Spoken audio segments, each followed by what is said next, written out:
Hi everyone, it's Tammy with Shabby Fabrics. I have a really fun project for you today. This is the I Love to Quilt wall hanging. The pattern is Pieces from My Heart by Sandy Gervais, and it is using her fabric collection called I Love Us. This is done using a 5-inch stacker with her collection. So the pattern is available. We do have a limited number of kits available. If you haven't gotten your kit yet, you better grab one quick. I don't think these are going to last very long. This adorable little wall hanging has got some pockets in it to store your favorite notions. It has a pin cushion even. At the top you can put some pins in. So Sandy has graciously allowed me today to show you how to do that spool block that has a pocket. It's very unique the way she did it, and I can't wait to show you. So here's the block that I'm going to teach you today. So let's go ahead and get started. All right? Okay. So I have pre-cut all of my fabrics. All that is done. So the first thing I'm going to do is I'm going to make the outside of this pocket. All right? So we're just going to sew these together just like you would expect, all the way down in a stack. All right? So let's go do that. I'm going to line these up. I'm going to use my Clover extra fine patchwork pins. I'm just going to stick one at the very end. And you'll notice that I have put this out of my seam allowance. The reason I did that is so I can start here and sew all the way to the end, and I don't have to remove my pin. My pin is completely away from my sewing machine. I like to pin like that. It helps me sew faster. All right, so let's go do that. So you'll see I do have a guideline seam guide on here today. This is lined up exactly on that 1/4 inch right there. And I'm just going to run my fabric right along the edge of that, and it will give me a good 1/4 inch. If you have a problem with your 1/4 inch or maintaining a 1/4 inch, I highly recommend these guideline seam guides. They're sticky and they do come off and on your machine, and you get quite a few in a package. So let's go ahead and sew.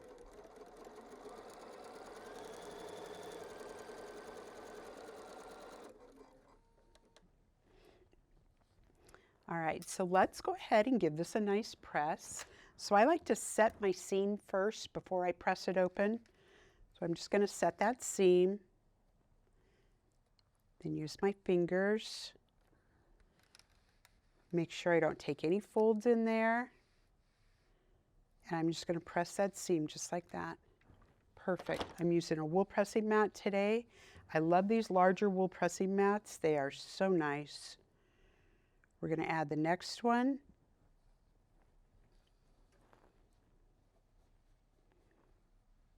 All right, I'm going to go ahead and pin that again. So as I'm working through this, I'm going to go ahead and add this one, and then I'm going to add this one, and when I come back, we'll go to the next step. All right, so I have these all sewn together. The next thing I'm going to do is I'm going to put a small hem in the top of my pocket. I want to finish that edge, so I'm going to use a Clover hot ruler to do this.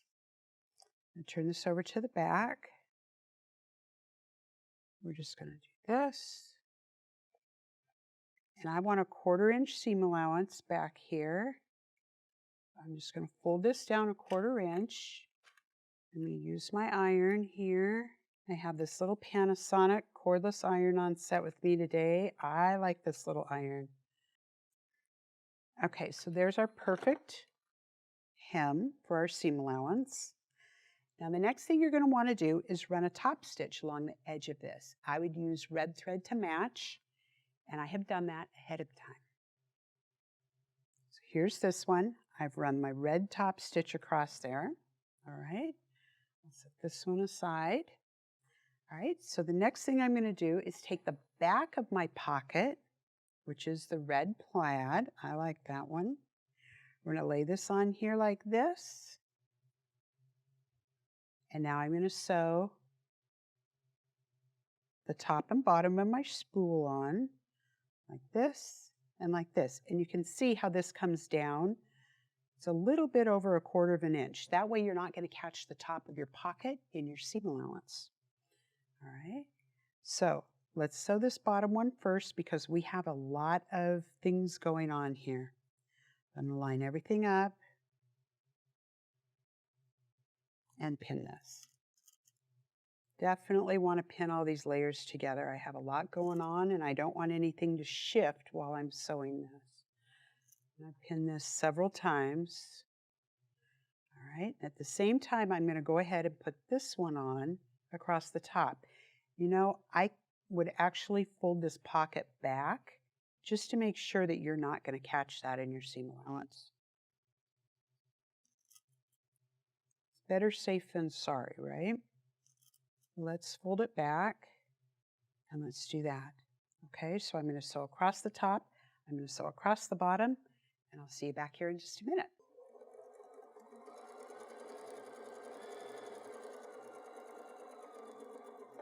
All right, so let's take our pins out.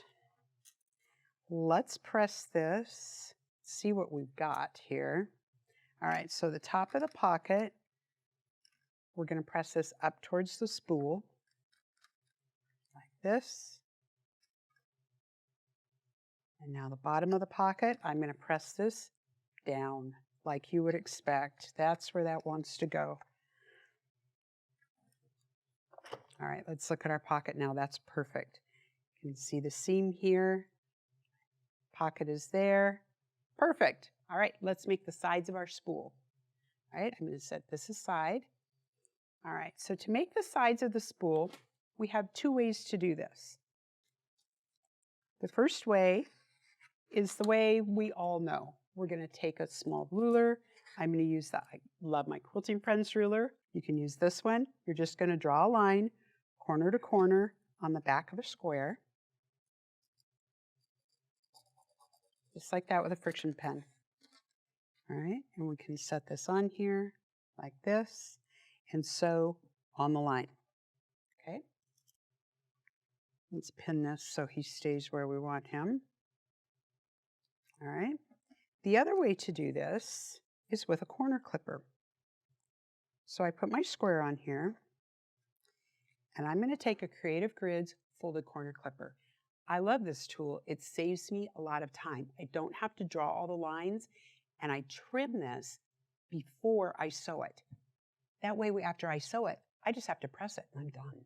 That saves me time. I like that. Right, let me show you how this works. This is a 2.5-inch square. So I'm going to line the 2.5-inch mark up at the bottom and right here on the edge. And I'm actually going to cut this with a rotary cutter. Now I did double check that the angle is correct before I cut that. All right. Let's put another pin in this right about here, just to hang on to this point at the bottom. All right. Let's go sew that. Okay, so when I'm sewing on this line, there is a way to not have to draw the line by using the tape by Cluck Cluck Sew. And I'm just going to run the corner right here in the middle, because then I'm sewing exactly 1/4 inch on the other side of this tape that we have on this machine. All right, so let's just do that. You see how that point is just tracking right up, that red line right there. And you sew right to the corner. So that method would work as well. So there's actually 3 methods. All right, so the 3 methods, you have your diagonal seam tape by Cluck Cluck Sew. You have a corner clipper. Oh, here he is. I know I had it. A corner clipper and a friction pen. Whatever method works best for you, pick that one and go with that. All right, let's trim this to 1/4 inch. Take our pin out and let's give this a good press. I'm just going to press right open, just like you would expect. I don't need to do any fancy pressing here. There we go. All right, and this is 1/2 of our spool, just like that. I made another one ahead of time. There's our spool block. All right, so let's get this together. The main thing that I want to line up is I want these intersections to line up perfectly right here so it looks visually like a spool. I want that perfect. So when I line this up, you can see how this seam allowance is coming beyond this point right here. See that? It should, this is the end of the square. It's coming all the way to here. That's okay because it needs to be a 1/4 inch past it so that my 1/4 inch is actually right here where I'm marking it with the pen. And I can see that through the fabric that this is my 1/4 inch.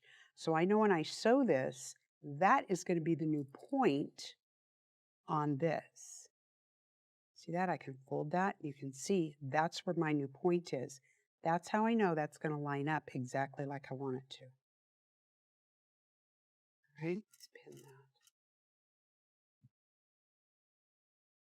I'm just going to pin that seam allowance right there.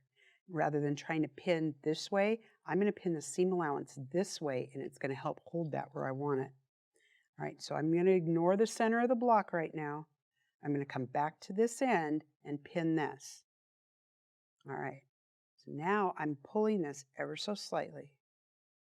Again, this is a 1/4 inch past. I can see my fabric right here, so I know that's going to come out right. And I've ignored the pocket area because these points are the most important thing right now.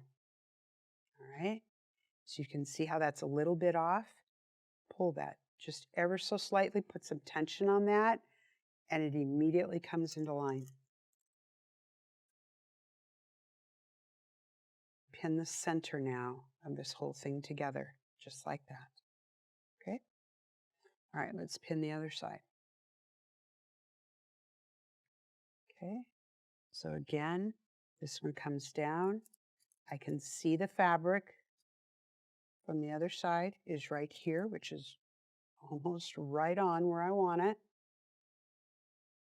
We're going to pin this one, and now I'm going to pin the other side, ignoring the center. Get your ends set where you want them, and then this one will just fall into place. And a pin in the center, just like that. Okay? All right, let's go sew it, and we'll see how we did.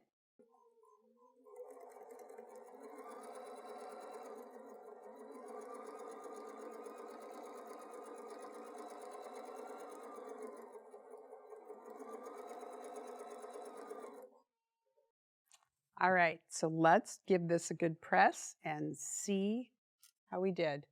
Now I pressed this to this piece. I decided when I turn this over, I can see all of this is just kind of laying back toward this. It doesn't want to go back on this pocket at all because there's all this bulk in this seam allowance from the pocket and all that piecing. So it definitely wants to go that way. I'm going to let it do that. I'm not going to fight it. I'm going to let the fabric tell me the way it wants to go.